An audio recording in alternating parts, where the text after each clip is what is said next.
The shuttle descended through clouds of purple and gold as Park Jisoo pressed her face against a viewing window like a child seeing snow for the first time. Below her stretched the Grand Galactic Academy on the Mai neutral world of Veltharis, and its spires of crystalline architecture reached toward the sky like frozen flames.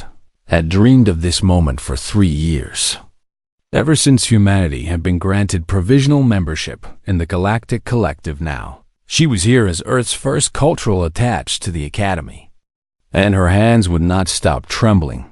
"Attention passenger," the shuttle's voice announced. "We will arrive at the Academy landing platform in 2 minutes. Please prepare for departure." Jisoo smoothed her formal uniform and took a deep breath. She was 24 years old, and the weight of 8 billion humans rested on her shoulders. The landing platform was crowded with beings from across the galaxy. When she stepped off the shuttle, tall insectoid creatures clicked their mandibles in conversation, while serpentine aliens slithered past on errands. She could not guess Jisoo felt very small and very alone. A floating drone approached her and spoke in perfect Korean. "Welcome to the Grand Galactic Academy. You are Park Jisoo of Earth, yes?" "Yes, that is correct," she replied. "Follow this unit to your orientation. The other new students are already gathered." Jisoo followed the drone through corridors of shimmering light until they reached a vast chamber filled with young beings from dozens of species. Most ignored her completely, but 3 figures at the center of the room turned to stare with obvious interest. The first was impossibly beautiful, with skin like liquid silver and eyes that shifted through every color of the rainbow. The second had scales of deep blue and a crown of bioluminescent tendrils that pulsed with cold light. The third was massive, standing nearly 3 meters tall, with an exoskeleton of burnished bronze and 4 powerful arms. "Is that the human?" the silver-skinned one asked, her voice carrying across the chamber like music. "It must be," the scaled one replied. "Look at how soft and fragile it appears. I have seen insects with more impressive physiology." The armored giant laughed, a sound like stones grinding together. "The collective must be desperate indeed to admit such a species. What could they possibly contribute?" Jisoo felt her cheeks burn with embarrassment as whispers spread through the chamber. She recognized these 3 from her briefing materials: Princess Velara of the Sithrani Empire, Princess Nixara of the Kelvari Dominion, and Princess Thalindra of the Orium Hegemony. They were the daughters of the 3 most powerful civilizations in the galaxy, and they ruled this academy. Like Queen Velora glided toward Jisoo with predatory grace, and the other students parted before her like water. "So you are humanity's representative," she said, circling Jisoo slowly. "Tell me, little human, how long does your species live?" "About 80 to 100 years on average," Jisoo answered. Quite like Velara laughed, and it was not a kind sound. "How tragic. My species lives for thousands of years, and in your entire lifetime you will barely learn to crawl while we soar among the stars." Nixara joined them, her tendrils pulsing with amusement. "I have studied your species. You cannot even communicate telepathically, and your technology is centuries behind the youngest spacefaring civilization. What exactly do you hope to accomplish here?" "I hope to learn," Jisoo said, keeping her voice steady, "and to represent my people with honor."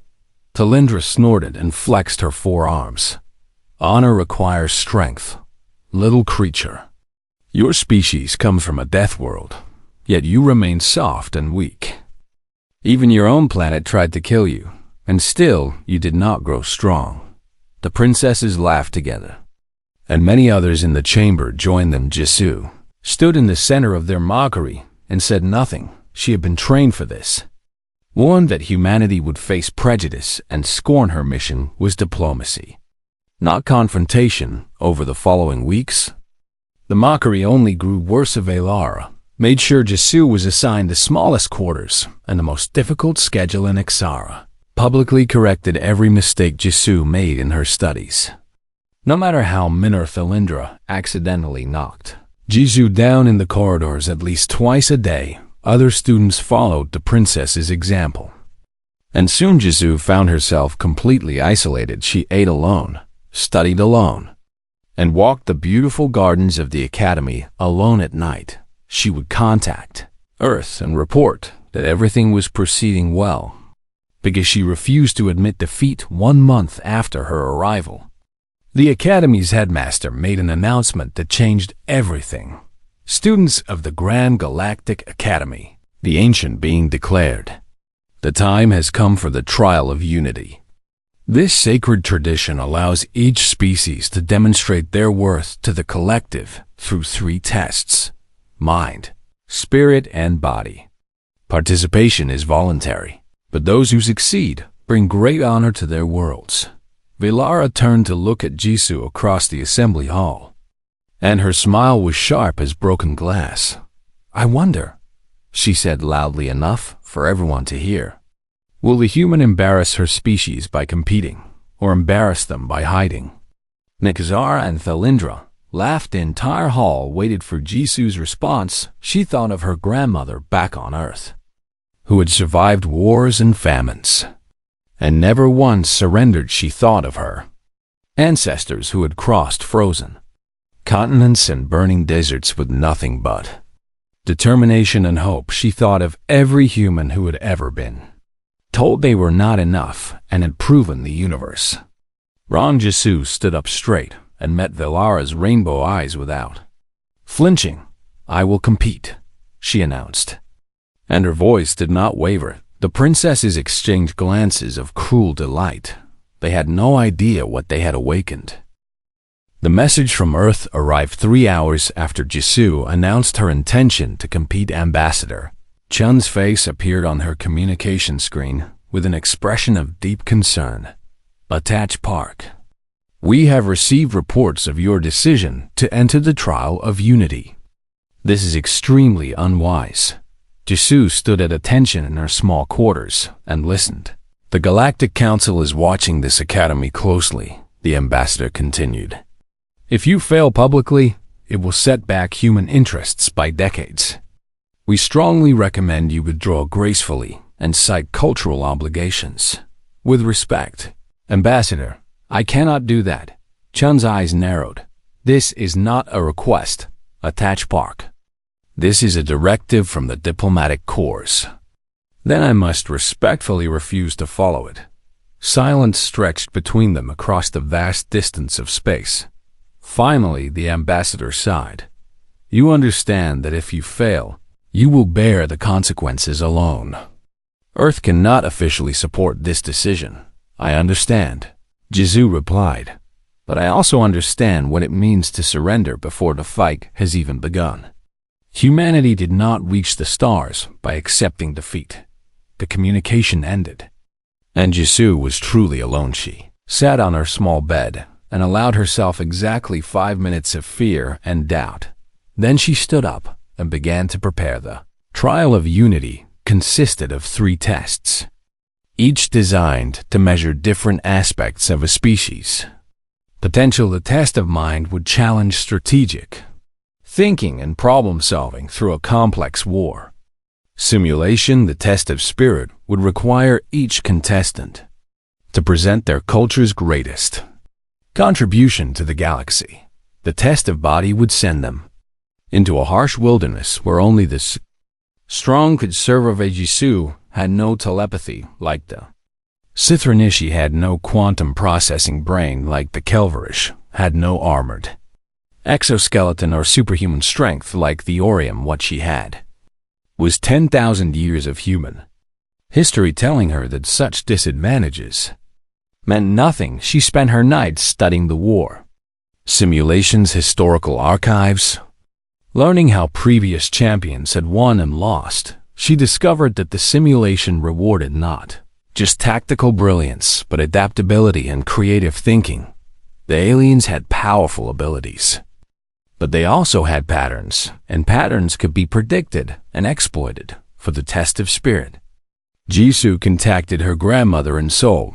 The old woman's face lit up when she saw her granddaughter. "My little Jisoo, you look tired. Are you eating enough?" "I am fine, grandmother. I need your help with something important." She explained the challenge. And her grandmother listened carefully. "You want to know what makes humanity special?" the old woman said. "That is a big question. The other species will show their ancient technologies and vast empires. What can I show that will matter?" Her grandmother was quiet for a long moment. "When I was young, there was a terrible war. We lost everything, our home, our family, our hope. But do you know what survived?" Jisoo shook her head. "The song survived. The story survived. The love we had for each other survived. We rebuilt our lives from ashes because we never forgot how to dream." Jisoo felt tears forming in her eyes. Technology fades and empires fall. Her grandmother continued, "But hope is eternal. That is humanity's gift to the universe. For the test of body." Jisoo began a brutal training regimen. She ran through the academy's environmental simulation chambers. Exposing herself to extreme heat and bitter cold, she pushed her body until her muscles screamed and then pushed further. Other students watched her with confusion and amusement. What is the human doing? She heard them whisper, torturing itself apparently. Perhaps humans enjoy suffering. Thalendra found her one evening in the training facility. Dripping with sweat and gasping for breath, the massive Orion princess looked down at her with something that might have been curiosity. "You cannot possibly hope to match my species in physical trials," Thalendra said. "Why do you waste your energy?" Jisoo straightened up despite her exhaustion. "Because giving up is not in my nature." "Your nature," Thalendra scoffed. "Your nature is to be prey. Everything about your biology screams weakness. My ancestors killed mammoths with sharpened sticks and survived ice ages in caves. They crossed oceans in wooden boats and climbed the highest mountains on Earth just to prove it could be done. Weakness is not in my nature." Thalendra stared at her for a long moment. "You are strange, human. You know you will lose, yet you fight anyway." "I know I might lose," Jisoo corrected her. "But I also know that the universe has been underestimating humans since we first looked up at the stars and decided to visit them." She returned to her training. And after a moment, Thalendra walked away without another word. The night before the trial began, Jisoo stood alone in the academy gardens and looked up at the alien sky. Somewhere out there was Earth, a tiny blue dot that had produced a species stubborn enough to reach for infinity. She was afraid she was exhausted. She was completely and utterly determined tomorrow she would show the galaxy what humanity could do tomorrow. The princesses would learn why underestimating humans was the worst mistake anyone could make. The test of mind took place in a massive amphitheater where hundreds of spectators gathered to watch Jisoo. Took her place at one of the 12 simulation pods arranged in a circle around the arena princess. Velara occupied the pod directly across from her, and their eyes met briefly before the competition began. "Welcome to the test of mind," the announcer declared. "Contestants will engage in a strategic warfare simulation. The last 3 standing will proceed to the next round." The pod sealed around Jisoo, and suddenly she was no longer in the amphitheater. She stood on the bridge of a starship, commanding a fleet of vessels. Against 11 enemy forces, the simulation was beautiful and terrifying. Through the view screen, she could see the other fleets maneuvering into position. Velas Sithrani fleet moved with perfect coordination, each ship responding to telepathic commands faster than any verbal order could travel. Nixra's cavalry vessels calculated optimal firing solutions in microseconds, their quantum-enhanced minds processing thousands of variables simultaneously. Shunner Orion warships simply charged forward with overwhelming firepower. Trusting in superior armor and weapons, Jisoo commanded a human fleet with none of these advantages. Her ships were slower, weaker and less advanced than every other force in the simulation. The first hour was chaos. 3 contestants were eliminated quickly as the stronger fleets crushed them. Without mercy, Jisoo survived only by retreating to the edges of the battlefield and refusing to engage. The human runs like prey.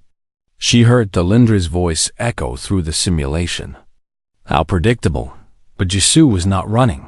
She was watching. She noticed that Velara always protected her flagship at the center of her formation. She observed that Nixera's tactical algorithms followed certain patterns when faced with specific threats. She saw that Talindra's aggressive charges left her flanks exposed for exactly 3 seconds during each attack. Run humans had no telepathy or quantum minds, but they had something else: the ability to recognize patterns and exploit them in ways no one expected. When 6 contestants remained, Jisoo made her move. She sent a small decoy force toward Valara's fleet, drawing the princess's attention and telepathic focus at the same time. She launched missiles programmed with random evasive patterns that confused Nixera's prediction algorithms. Then, she drove her main fleet directly into the gap Talindra created during one of her charges. It was not a winning strategy, it was a survival strategy. When the test of mind ended, Jisoo had not defeated any of the princesses, but she had outlasted 9 other contestants, including warriors from species that had conquered entire star systems. She finished 4th, just barely failing to advance to the top 3. The amphitheater buzzed with surprised conversation. The human lasted longer than the Valkyrie champion. She nearly eliminated the cavalry princess with that random missile pattern. Perhaps these creatures are not as simple as we believed. Valara's expression had changed from amusement to something more guarded. Jisoo had not won, but she had proven she was not prey. The test of spirit took place the following day in the Academy's Grand Hall of Cultures. Each contestant would present their civilization's greatest contribution to the galaxy, and a panel of elder judges would evaluate their presentations. Jose watched as the other species displayed wonders beyond imagination. The Sithrani showed their telepathic networks that connected billions of minds across light years. Calvary demonstrated their mathematical theorems that had unlocked the secrets of faster-than-light travel. The Orium presented their warrior codes that had maintained peace through strength for 10,000 years. Each presentation was met with applause and admiration. Then it was Jisoo's turn. She walked to the center of the hall carrying nothing but a small device in her hands. Many of you wonder what humanity could possibly offer the galaxy. She began. We are young. We are small. We have no telepathy or quantum minds or unbreakable armor. She pressed a button on her device, and music filled the hall. It was a simple melody, a Korean folk song her grandmother had taught her as a child. This song was written 400 years ago by a woman whose village had been destroyed by war. She had lost her husband, her children, and her home. She had nothing left. The music played on, haunting and beautiful, but she did not despair. Instead, she created a song about hope, about rebuilding, about the light that follows darkness. Images appeared around the hall. Paintings created in concentration camps, poetry written during plagues, sculptures carved by refugees who had lost everything. This is humanity's contribution to the galaxy, Jisoo said. Not technology or empire or conquest. We offer something simpler and more powerful. She paused and looked directly at the panel of judges. We offer the proof that beauty can survive anything. That hope is stronger than despair.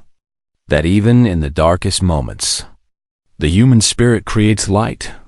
The music faded into silence. For a long moment, no one spoke. Then, slowly, Applause began to spread through the hall. It was not the thunderous approval the other presentations had received, but it was genuine. Jisoo saw something she had never expected. The Lindra was not laughing. The massive Orium warrior was staring at her with an expression that looked almost like respect. Even Velara seemed unsettled, her rainbow eyes flickering with emotions Jisoo could not name. The judges announced that Jisoo had passed the test of spirit. Tomorrow would bring the final challenge. The test of body. Tomorrow, everything would change. The night before the test of body, Jisoo found Princess Velara waiting outside her quarters. The Sithrani princess stood alone in the corridor, her silver skin glowing faintly in the dim light. "We need to talk." Human Jisoo tensed but nodded and led Velara into her small room. The princess looked around at the cramped space with an unreadable expression. "You have surprised me," Velara admitted. "I did not expect you to survive this long. I have surprised myself," Jisoo replied honestly. Velara sat down on the room's only chair, and suddenly she looked tired in a way Jisoo had never seen before. "Do you know why we mocked you from the moment you arrived? Because humans are young and weak compared to your species." "No." Velara shook her head. "We mocked you because we are afraid." Jisoo stared at her in disbelief. "Afraid? Of humans?" "Of what humans represent," Velara corrected. "Every predictive model in the galaxy said your species would destroy itself before reaching the stars. Your world is harsh, your history is violent, and your technology developed far too quickly for wisdom to keep pace." She stood and walked to the small window that looked out over the Academy Gardens. "Yet here you are. You survived everything. The wars, the plagues, the weapons that could have ended your civilization 100 times over. You reached the stars not because you were ready, but because you refused to accept that you were not." "I do not understand," Jisoo said. "Why would that make you afraid?" Velara turned to face her, and for the first time her rainbow eyes held no mockery. "Because species that survive death worlds are dangerous. Species that choose hope over despair are unpredictable. We have ruled this galaxy for millennia because we understand how civilizations think and grow and die. But humans break every rule we know." She moved closer to Jisoo, and her voice dropped to almost a whisper. "The mockery was meant to discourage you, to make humanity doubt itself and retreat back to your little world. But you did not retreat. You stood up and fought.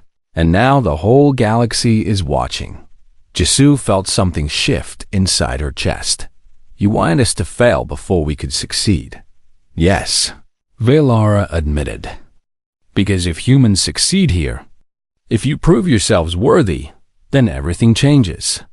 The old powers will have to make room for a species that plays by no rules but its own." They stood in silence for a moment. "Why are you telling me this?" Jisoo finally asked. Velara smiled, and it was not cruel this time. "Because I have watched you for weeks. I have seen you endure our scorn without breaking. I have seen you train until your body screamed, and then train more.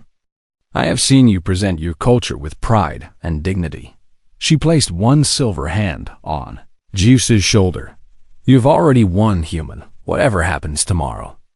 You have shown the galaxy that humanity is not to be dismissed." Then she was gone, leaving Jisoo alone with thoughts that would not let her sleep. The test of body began at dawn. 30 contestants were transported to the wilderness moon of Kethris, a harsh world of jagged mountains and toxic valleys. Their goal was simple: reach the beacon on the far side of the continent within 48 hours. Jisoo materialized on a rocky plateau and immediately began assessing her situation. The air was thin but breathable, and the temperature was cold but survivable. She had been given basic supplies: water, a thermal blanket, a navigation device, an emergency medical kit. No weapons, no communication equipment, no help around her. She could see other contestants appearing on distant peaks and valleys. Princesses had obvious advantages. Velara could sense dangers telepathically. Nexara could calculate optimal routes instantly. And Thalindra could simply smash through any obstacle in her path. Jisoo had only her human body, soft, slow, and fragile by galactic standards, but that body had evolved on a death world. It could sweat to regulate temperature. When other species overheated, it could run for hours. When other species needed to rest, it could heal from injuries that would cripple beings. With more specialized biology, she started moving immediately, settling into the steady pace her ancestors had used to chase prey across the African savanna. Hours passed as she navigated through canyons and over ridges, saw other contestants ahead of her. Behind her, moving parallel to her path, some had already fallen. She passed a Velthari competitor lying unconscious from heat exhaustion, and later found a Kelvari who had broken their leg on the treacherous rocks. She helped where she could, sharing water and setting bones before moving on. The first night, she found shelter in a cave and slept for exactly 4 hours. Her body screamed for more rest, but she forced herself to continue while other species still slumbered. By the second day, she had passed half the remaining competitors. The beacon was visible now, a spire of light on the distant horizon. She was going to make it. Then she heard the rock slide that came from a canyon to her left, a tremendous crash of stone and a sound she had never heard before. Thalindra, screaming Jizo, ran toward the sound. She found the Aurium princess buried under a pile of boulders, her bronze exoskeleton cracked and leaking fluid. Thalindra's eyes focused on Jisoo with difficulty. "Human, leave me. The competition. You can still reach the beacon."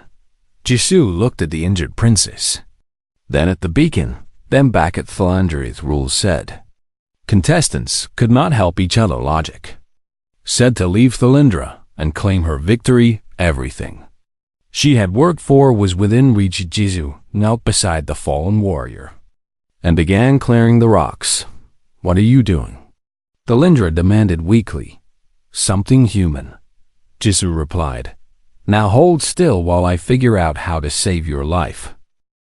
The rocks were heavy and sharp, and Jisoo's hands were bleeding.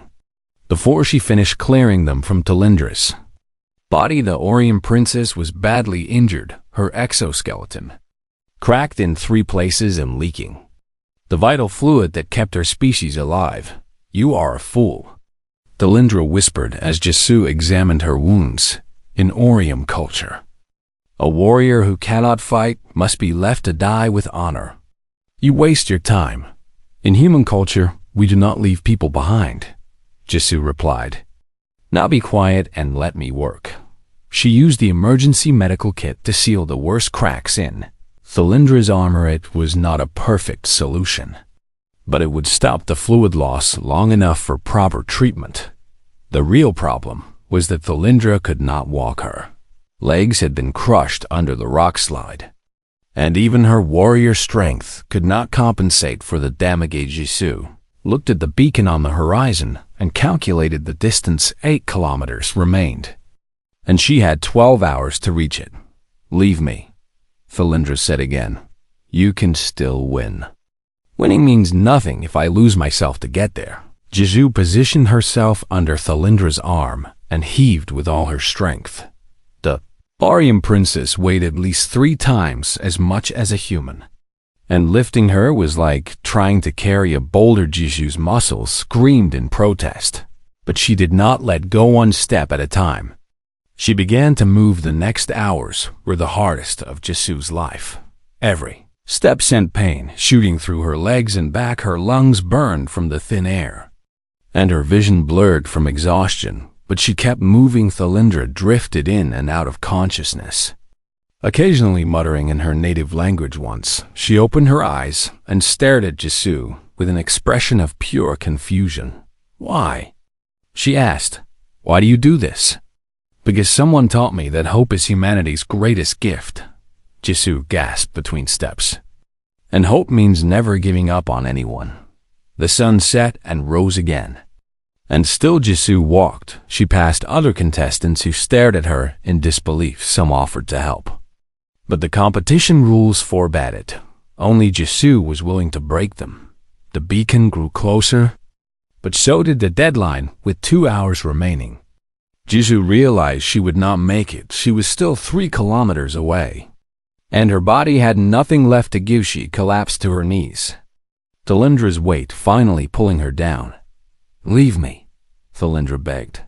"Run. You can still reach it." Jisoo looked at the beacon. So close, and yet impossibly far. She thought about everything she had sacrificed to get here.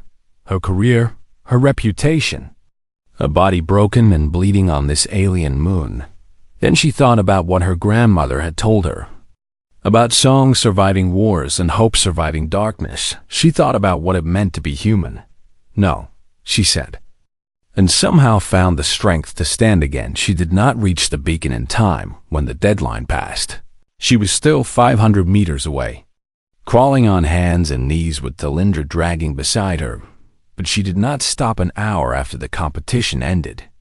Jisoo finally reached the beacon and collapsed at its base. Thalinra lay beside her. Barely conscious but alive, they had both lost. What Jisoo did not know was that the Academy sensors had been broadcasting her journey to the entire galactic network. Billions of beings across 1,000 worlds had watched the small human carry the massive warrior through the night. They had seen her refuse to give up, refuse to leave a former enemy behind, refuse to sacrifice her humanity for victory. When the rescue shuttle arrived, Velara and Nixara were aboard. Valar knelt beside Jisoo and touched her face gently. "You foolish, wonderful creature," the princess whispered.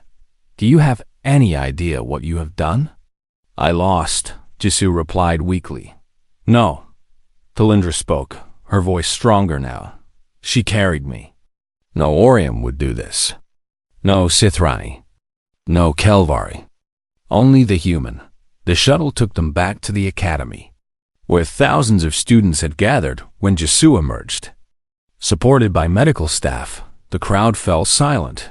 Then Velara did something that had never been recorded in Sithrani history. She bowed to a member of a younger species. "I was wrong about you," she announced loudly enough for everyone to hear. "I was wrong about humanity. This woman has shown more honor, more courage, and more spirit than any champion I have ever seen." Nixara joined the bow, and then Thalindra, carried on a stretcher, raised her fist in the Orium salute of respect. One by one, the entire assembly followed. Jisoo stood alone in a sea of bowed heads and raised fists, and tears streamed down her face. She had come to prove that humanity belonged among the stars. She had done so much more in the months that followed. Everything changed. Species that had dismissed humanity began requesting human diplomats and advisors. The Galactic Collective granted Earth full membership, and new exchange programs were established. AGC returned home as a hero. Though she insisted she had only done what any human would do, her grandmother met her at the spaceport in Seoul and hugged her tightly. "I watched you," the old woman said. "The whole world watched. You made us so proud. I just did not want to give up." Jisoo replied. Her grandmother smiled and touched her cheek. "That is what makes us human, my little Jisoo. We never give up, and we never leave anyone behind." Somewhere in the galaxy, the story of the human who lost a competition, but won the respect of an empire, was being told and retold. It would be remembered long after Jisoo was gone. Long after Earth's sun grew old, long after the Sithrani and Kelvari and Orium had faded into history, because some things are eternal, hope is eternal, and humanity stubborn. Fragile, magnificent humanity was just getting started.